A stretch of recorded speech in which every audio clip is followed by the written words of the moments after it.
بسم اللہ الرحمن الرحیم۔ سیدنا عدی بن حاتم طائی رضی اللہ عنہ سے روایت ہے، نبی کریم صلی اللہ علیہ وآلہ وسلم نے فرمایا، جہنم سے بچو۔ اس کے ساتھ ہی آپ صلی اللہ علیہ وآلہ وسلم نے اپنے چہرے سے ناگواری کا اظہار کیا۔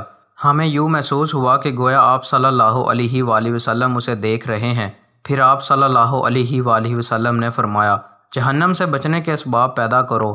ساتھ ہی آپ نے اپنے چہرے سے ناگواری کا اظہار فرمایا۔ 2-3 مرتبہ ایسے ہوا۔ پھر آپ صلی اللہ علیہ وآلہ وسلم نے فرمایا، جہنم سے بچو، خواہ کھجور کے ایک ٹکڑے کے ذریعے ہی ہو، اور اگر کسی کو وہ بھی نہ ملے تو اچھی بات کے ذریعے ہی صحیح۔ سیدنا انس بن مالک رضی اللہ عنہ سے روایت ہے، رسول اللہ صلی اللہ علیہ وآلہ وسلم نے فرمایا، ایک جنتی آدمی کو لایا جائے گا، اللہ تعالیٰ اس سے فرمائے گا، ابن آدم، تم نے اپنے ٹھکانے کو کیسا پایا؟ وہ کہے گا، اے میرے رب، بہترین ٹھکانہ۔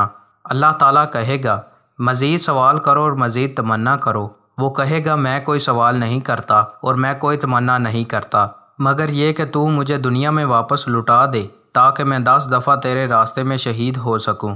اس کی اس بات کی وجہ سے شہادت کی فضیلت ہوگی۔ پھر ایک جہنمی آدمی کو لایا جائے گا، اللہ تعالیٰ اسے پوچھے گا، آدم کے بیٹے، کیسا پایا تو نے اپنے ٹھکانے کو؟ وہ کہے گا، اے میرے رب، بدترین جگہ ہے۔ اللہ تعالیٰ فرمائے گا، اگر روئے زمین کے برابر تیرے پاس سونا ہو تو کیا تو اس جگہ سے بچنے کے لیے وہ دے دے گا؟ وہ کہے گا، جی ہاں۔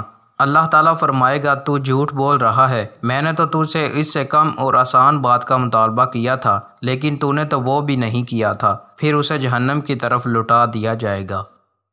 دوستوں، مزید اچھی ویڈیوز کے لیے چینل کو سبسکرائب لازمی کریں۔ بہت شکریہ۔